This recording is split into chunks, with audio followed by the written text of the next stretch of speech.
क्योंकि बढ़ते दिनों में आज के दिन के पहाड़ जितने कामों के साथ आज के इस खूबसूरत व्लॉग का आगाज़ हो रहा है। अस्सलामुअलैकुम, welcome back to my channel. उम्मीद करती हूँ मेरी सारी यूट्यूब फैमिली बिल्कुल ठीक ठाक होगी। अल्हम्दुलिल्लाह मैं भी बिल्कुल ठीक ठाक हूँ। व्लॉग का आगाज़ सुबह के मज़ेदार से नाश्ते के साथ हो रहा है और आप सोच रहे होंगे कि पता नहीं किसकी दावत की तैयारियाँ चल रही हैं। तो भई अम्मी के घर पर थी मैं और कुछ गेस्ट आए हुए थे जिनको नाश्ते पर इन्वाइट किया हुआ था अम्मी ने। तो बस उन्हीं के नाश्ते की तैयारियाँ चल रही थी यहाँ पे। जो हम लोग पंजाबी तो में तो हम इसको दोड़े बोलते हैं। मुझे नहीं पता है कि अभी आपकी लैंग्वेज में इसको क्या बोलते हैं, जो मैदे की रोटी होती है जिसको डबल करके बनाया जाता है। तो बस यहाँ पे सिस्टर वो बना रही थी। भाई सिस्टर जो है ना मेरी बिल्कुल एक्सपर्ट नहीं थी खाना शाना बनाने में शादी से पहले, लेकिन कहते हैं ना कि जब आपके सर पे पड़ती है ना तो आप हर काम में एक्सपर्ट हो जाते हैं। तो माशाल्लाह से अब मुझे लगता है कि मुझसे ज़्यादा एक्सपर्ट जो है ना वो इन चीज़ों के अंदर हो गई है। तो बहरहाल यहाँ पे दौड़े बनती जा रही थी और साथ ही ये चार गोश्त का सालन जो है ये भी सिस्टर ने ही बनाया था। हम लोग ना बेटियों पे बड़ा जो है ना वो एक मतलब ज़ोर भी डाल रहे होते हैं, उनको डांट भी रहे होते हैं कि शादी के बाद क्या करोगी, कैसे करोगी। लेकिन मुझे लगता है कि जब आपके ऊपर ज़िम्मेदारी आ जाती है ना तो आप सारे काम बहुत अच्छे तरीके से मैनेज करना सीख जाते हैं। तो ये सारी बात होती है ज़िम्मेदारी की, और बेटियाँ अपनी ज़िम्मेदारी बहुत जल्दी समझ भी लेती हैं और उनको बहुत जल्दी पिक भी कर लेती हैं।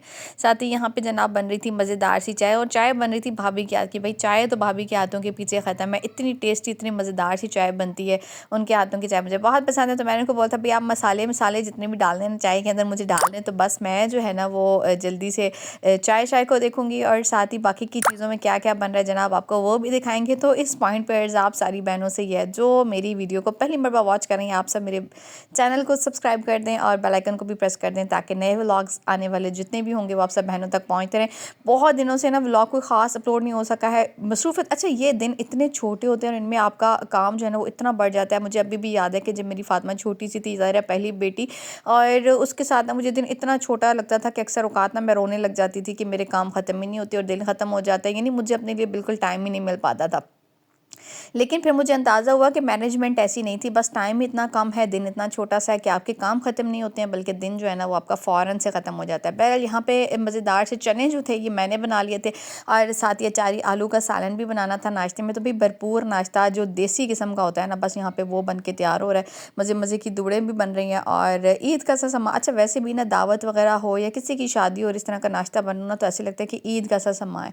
और वैसे भी आप अपनी अम्मी के घर में जब इकट्ठे हो जाते हैं सब बहन भाई और इतनी रौनकें लगी हुई होती है तो तभी ईद का सा सामान बन ही जाता है। तो बहर बस खाना शाना जितना भी था वो तैयार हो चुका था, नाश्ते का सामान। तो बस मैंने कहा चलें इसको जल्दी से डिश आउट करते हैं। और यहाँ पे जो बुफे सेट है बस उसी को उतारा हुआ था और इसके अंदर एक एक सालन जो है ना वो तीनों डिशेज़ में आ जाएगा। एक में आ जाएंगे चने, एक में आ जाएगा अचार गोश्त का सालन और तीसरे में आ जाएगा हमारा मज़ेदार सा अचारी आलू का सालन, जिसकी रेसिपी मैं ऑलरेडी आप सब बहनों के साथ शेयर कर चुकी हूँ और सबसे ज़्यादा फेवरेट रेसिपी है मेरी फैमिली में ये सब की।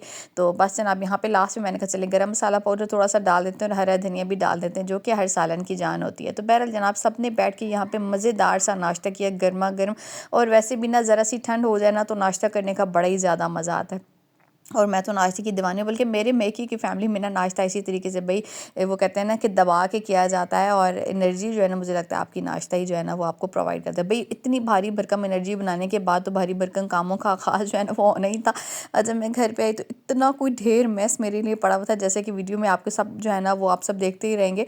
इतना को मैस पड़ा था, कपड़े सारे बेतरतीब हुए पड़े थे। और आपको बताया था ना कि परसों के व्लॉग में मैंने ना कुछ कपड़े जो है ना वो सर्दियों के निकाले थे। एक ज़रा सी बारिश हुई है चकवार में, बहुत ज़्यादा बारिश तो नहीं है, थोड़ी सी बारिश हुई है, लेकिन ठंड जो है ना वो बहुत ज़्यादा हो गई है। तो फिर जनाब मैंने तो पहन लिया स्वेटर और अब जितने भी कपड़े जो है ना वो धोने वाले हैं कुछ उनको वॉशिंग मशीन में डालेंगे और कुछ संभालने वाले हैं उनको संभालेंगे। तो भाई रूटीन के काम जो है ना करने हैं।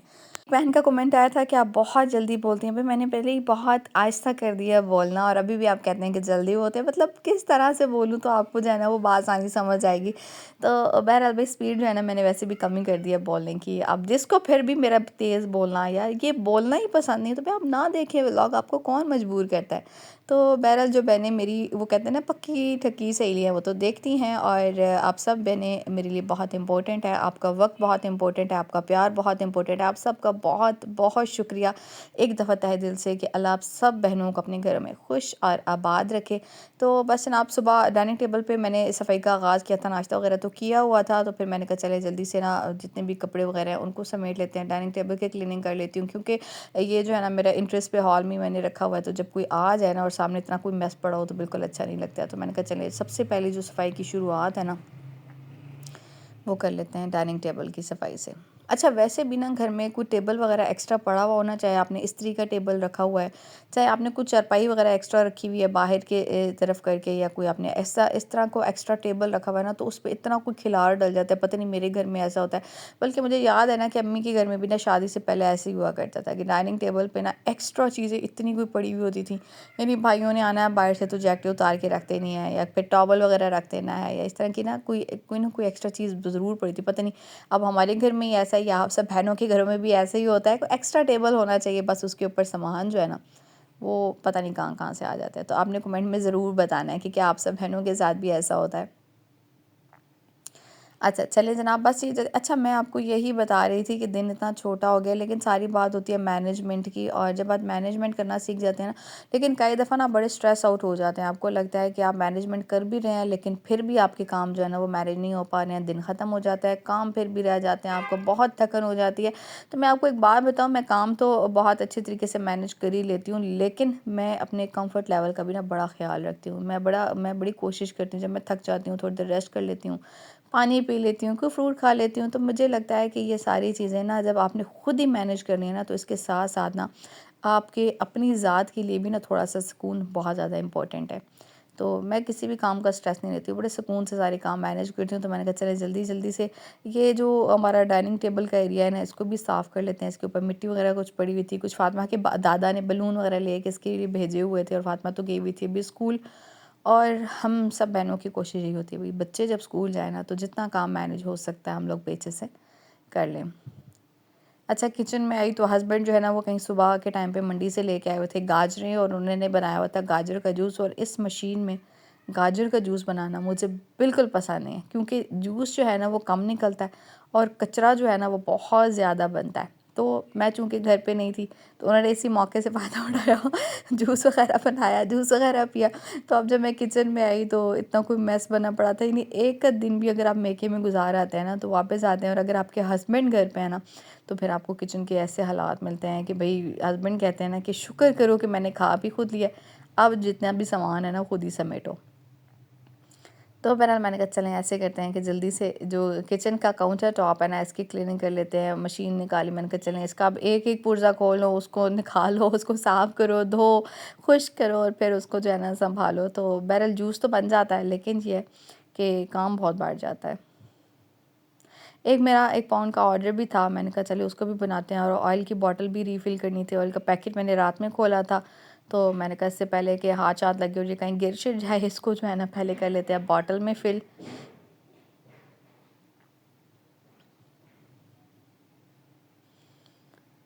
चलें जी, इसको बॉटल में फ़िल कर लिया, थोड़ी-सी बॉटल साफ़ कर लेते हैं, थोड़ा-सा ये एरिया साफ़ कर लेते हैं। रज़ाइयाँ वगैरह भी मैंने निकाली हुई थी, चूँकि अब सर्दियों का आगाज़ होने ही वाला है, तो हमारा तो अभी चकवाल में रहते हुए ना रज़ाइयों के बगैर बिल्कुल गुज़ारा ही नहीं है, क्योंकि ठंड बहुत शदीद वाली पड़ती है। तो बस उनको भी जो है ना वो अच्छा, मैंने सोचा था कि इस दफ़ा ना रज़ाइयों के जो कवर है ना, जो है उनको निकालूँगी, और उसकी ना बहुत अच्छे तरीके से धुलाई करके तो फिर उनको वापस चढ़ाऊँगी। तो बहरहाल जनाब मैंने कहा चलें पहले इसका जो कचरा है ना वो निकालूँ। अब सिर्फ गिनते जाएं कि इसके ना वो कहते हैं पुर्जे कितने हैं भाई, इतने को ढेर इसकी छोटी छोटी सी वो चीज़ें निकालो, और जनाब फिर जाके इसकी जो है ना सफाई करो। तो मैंने कहा चले अब इसको जो है ना, कचरा बहुत बनता है, जूस जो है ना तकरीबन इनमें से सिर्फ 2 ही गिलास निकला होना है, और ये इतना ढेर सारा कचरा। तो चले इसको भी सारा जो है ना वो रखते हैं वापस, और क्लीनिंग वगैरह करते हैं। कल के व्लॉग की ना टाइमिंग थोड़ी सी डिस्टर्ब हो गई थी, और व्लॉग जो है ना वो मैंने थोड़ा मॉर्निंग में अपलोड कर दिया था, जिस पे को बहुत अच्छे व्यूज़ नहीं आए थे। जिन बहनों ने कल का व्लॉग नहीं देखा है ना, तो उन्होंने जाके देख लेना है। और अभी बस मैं रूम में आई, तो रूम के भी कुछ ऐसे हालात हो, यानी अंदर बाहर गंद पड़ा हुआ था। तो मैंने कहा चले भाई एनर्जी तो खूब आई हुई है नाश्ता वगैरह करने के बाद, अब ऐसे करते हैं कि जितना भी सारा कचरा है ना इसको साफ़ कर लेते हैं। और फातिमा जो है ना वो बहुत सारी उसने पौनियाँ वगैरह अपनी निकाल के सारी बेड पे बिखेरी हुई थी। और जैसे ही हस्बैंड और फातिमा जाते हैं ना ऑफ़िस और स्कूल, तो उसके बाद जो मेरा काम है ना, मेरी कोशिश यही होती है कि दिन के खाने से पहले पहले ना मुकम्मल कर लूँ, और उनके आने तक तक ना मेरी कोशिश होती है कि खाना भी रेडी कर दूँ। तो मैंने अपना टारगेट रखा होता है कि मेरे पास 2-3 घंटे हैं, इसके अंदर मैंने रेस्ट भी करना है, इसके अंदर मैंने क्लीनिंग भी करनी है, इसके अंदर मैंने अपना जितना काम है उसको भी मुकम्मल करना है, खाने की प्रिपरेशन भी करनी है। तो जब आप एक टाइम सेट कर लेते हैं ना, तो आपको पता होता है कि हाँ, इस टाइम में इतना टाइम आपको जो है ना वो रेस्ट का मिल सकता है और इतना टाइम जो है ना वो अपने काम मुकम्मल करने में आप लगा सकते हैं। तो बड़ी आसानी हो जाती है। तो आप भी जब भी काम वगैरह शुरू करें ना, तो एक टाइम मुख्तस कर लिया करें कि आपने आधा घंटा जो है वो इस काम को देना है, 1 घंटा इस काम को देना है और हाँ, आधा घंटा बीच में रेस्ट भी करना है, पानी भी पीना है। तो ये सारे काम जो है ना आपके लिए बड़े आसान हो जाते हैं। आप अपने लिए भी टाइम निकाल लेते हैं और आप घर को भी टाइम दे लेते हैं। स्पेशली वो माएँ जिनके बच्चे उस टाइम पे ना स्कूल वगैरह होते हैं या हस्बैंड ऑफिस होते हैं, ड्यूटी पे होते हैं, तो उस टाइम पे ना आप इस टाइम को बड़ा वो कहते हैं ना कि एक किस्म का यूटिलाइज़ कर सकते हैं, आप इसको प्रोडक्टिव बना सकते हैं और अपने जितने भी काम है ना उनको फटाफट से मुकम्मल कर सकते हैं। अच्छा, मैं आपको बता रही थी कि मैंने रज़ाइयाँ वगैरह निकाली थी और मैंने सोचा कि इसको धूप लगवा लेती हूँ, और धूप लगवाना होता भी ज़रूरी है। मेरे जैसे स्पेशली एलर्जी के जो पेशेंट्स होते हैं ना, मुझे खुद बहुत शदीद एलर्जी होती है, छींकें, ज़ुकाम लग जाता है, आपको दाने बन जाते हैं, रेडनेस हो जाती है, इचिंग होने लग जाती है। तो ये सारे काम जो है ना इसी वजह से होते हैं। जब वेदर चेंज होता है, आप कपड़े वगैरह बगैर धूप लगवाए पहन लें या कोई बिस्तरों का इस्तेमाल आप बगैर धूप लगवाए कर लें, तो एलर्जी के जो पेशेंट्स होते हैं ना उनके लिए बड़ा मसला होता है। तो बस इसी वजह से मैंने सोचा कि इस दफ़ा ना रज़ाई का इस्तेमाल शुरू करने से पहले ना मैंने इसको बहुत अच्छी तरीके से एक मरतबा धूप लगवा लेनी है, और धूप लगवाने के बाद ना मैंने इसको जो है वो इसके जो कवर है ना उनको उतार लेना है। वॉशिंग मशीन में इसको डालूंगी और थोड़ा सा सर्फ डाल के बस अच्छे तरीके से इसको धो लूँगी, और उसके बाद फिर दोबारा से अच्छा, जब मैं इसको खोलने के लिए बैठी तो मुझे अंदाज़ा हुआ कि इस पे तो काफ़ी सारी सिलाई लगी हुई है और ये तो काफ़ी मुश्किल काम है। लेकिन फिर मैंने सोचा कि अब मैंने इसको शुरू कर ही दिया है तो फिर मैं मुकम्मल भी कर ही लेती हूँ। तो बस फिर मैंने इसकी जो टांकें हैं, जो इसकी सिलाई है ना उसको, अच्छा वैसे मुझे जो सिलाई है ना वो बिल्कुल भी नहीं आती है, और मुझे मतलब इसके जो सिलाई निकालने का तरीका है ना बस उसी का पता है। इससे ज़्यादा अगर लगानी पड़ जाए सिलाई तो मुझे उसको बिल्कुल भी पता नहीं है। बहरहाल फिर मैंने अम्मी को कॉल कर दी थी कि आ जाए और मुझे जो है ना इसको वापस सिलाई वगैरह कर दीजिएगा, क्योंकि मैं अब इसको खोल बैठी हूँ, अब मुझसे ये बंद होनी नहीं है। तो बहरहाल बस मैंने इसकी जो सिलाई है ना उसको उधेड़ना शुरू कर दिया, और पूरी की पूरी रज़ाई इसमें से मैं निकाल लूँगी, और निकाल के ना फिर मैं इसको धूप लगवा लूँगी। इतने में ये कवर्स वगैरह भी साफ़ हो जाएंगे, और फिर मैं इसको वापस इसी तरीके से चढ़ा के और फिर ऊपर से सिलाई करवा लूँगी।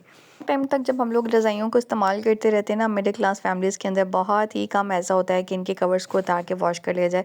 3-3 4-4 साल गुजर जाते हैं, उनको वॉश नहीं किया जाता। उससे क्या होता है कि आपको स्किन की बहुत सारी बीमारियां लग सकती हैं। उसके अलावा आपको सांस में बहुत ज़्यादा प्रॉब्लम हो सकती है। तो कोशिश किया करें कि 1 साल के बाद जो है आप इसको निकालें, और निकाल के इसमें से रज़ाई वगैरह निकाल के इसके सिलाई वगैरह खोल के और इसको बहुत अच्छी तरीके से वॉश करें। अच्छा, आजकल तो विकी रज़ाइयाँ भी आ चुकी हैं जो देखने में जो है ना वो बहुत ज़्यादा अच्छी भी लगती हैं और उठाने में भी बहुत हल्की होती हैं और गर्म भी होती हैं। लेकिन मुझे लगता है कि उनकी लाइफ ना बहुत कम है, यानी थोड़े ही टाइम के बाद ना वो बैठ जाती हैं।